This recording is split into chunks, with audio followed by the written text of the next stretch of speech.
Ya, maka yang seperti ini ya termasuk hal yang memberatkan jika disediakan kota dan tujuannya dari yang sahibul hajah itu adalah mengharapkan amplopnya dan menjadikan yang diundang itu keberatan, maka yang seperti ini hukumnya sunnah, tidak wajib untuk menghadirinya. Ya, tapi kalau misalkan ada keterangan tidak menerima apa? Hah? Iso namanya. Kiso. Bukan tidak menerima bingkisan apapun gitu, bukan. Nah, tapi tetap disediakan. Karena memberi hadiah di waktu yang sukacita diperbolehkan. Jadi sahibul hajah menyediakan tetapi tidak mewajibkan. Di undangan, kertas undangan sudah diberikan peringatan. Tapi kalau tetap ada yang ngasih ya disediakan. Yang seperti ini tetap wajib datang. Jadi bedakan mana yang mengharapkan dan mana yang tidak. Apalagi kalau yang dia sampai niteni tahu enggak? Ada itu di daerah Ulul Jami itu modelnya seperti itu. Jadi dia nyumbang apa dicatat, beras sekarung, terus gula pasirnya berapa, telurnya berapa. Nanti begitu dia punya hajatan, disodori. Dulu saya nembayangnya ini gitu. Padahal rego dulu sama sekarang beda. Itu tradisi. Ya, tapi memberatkan. Kemudian syarat yang keenam, kapan walimah itu wajib untuk dipenuhi? Jika tidak ada kemungkaran, kemaksiatan di dalamnya. Kalau campur baur lagi perempuan, apalagi yang perempuan bersolek berdandan, menampakkan auratnya, gugur kewajibannya. Atau malah pasang orjen, gugur kewajibannya, hukumnya sunnah. Tapi kalau misalkan orjennya jam 12, acaranya jam 10, tetap wajib datang. Ya, jangan ngepasi.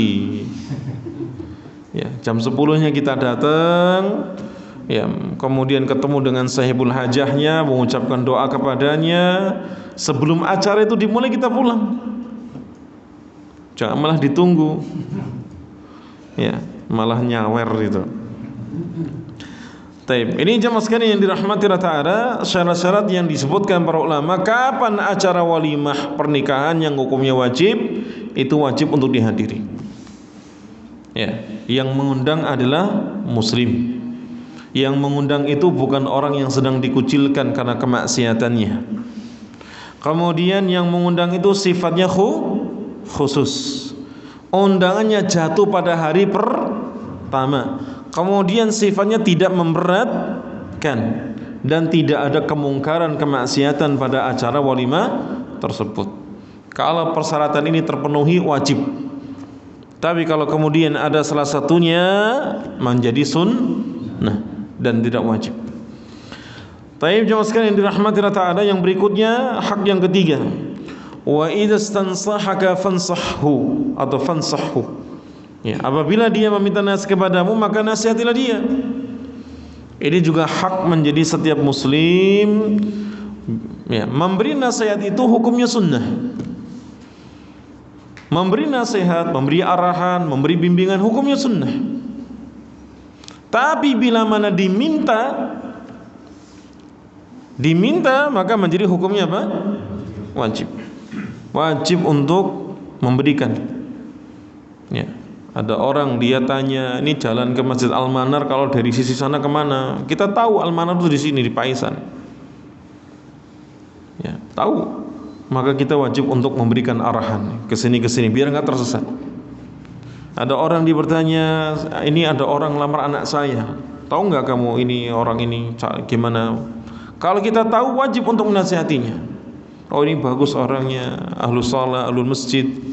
Ya. Dan seterusnya berikan. Ya, karena nasihat ini ya kalau diminta hukumnya wajib. Ya, kalau diminta hukumnya wajib.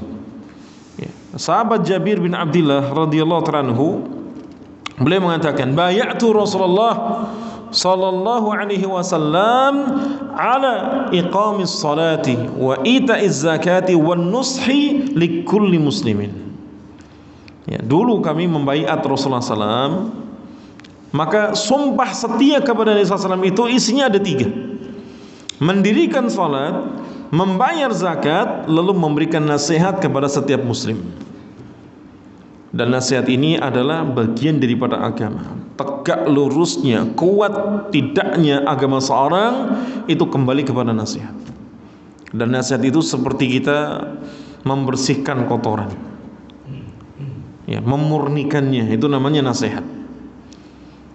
Sehingga Nabi kita yang mulia sallallahu alaihi wasallam menjadikan sebagai bagian daripada agama. Ad-dinun nasihah, ad-dinun nasihah. Agama itu adalah nasihat. Kapan seorang dia itu tidak mau menasihati atau tidak mau dinasihati atau memberikan nasihat? Ketika dia muncul kedengkian. Orang yang hasad, orang yang dengki, yang iri, maka dia tidak bisa memberi atau menerima nasihat. Maka ketika seorang dia menghancurkan gunung kedengkian ini, ya, yang mungkin bercokol dalam hatinya, maka dia akan bisa menerima nasihat meskipun dari anak kecil. Ya, karena orang yang dengki, orang yang hasad tidak bisa untuk memberi atau menerima nasihat. Kalau seandainya dia memberi nasihat, itu bukan memberi nasihat tapi membongkar aib.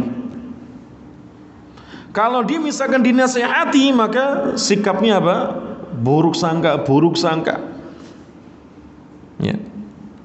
Oleh karenanya jemaah sekalian yang dirahmati Ta'ala, di dalam Islam memberikan nasihat, saling memberikan nasihat, ini termasuk di antara perkara yang disunnahkan.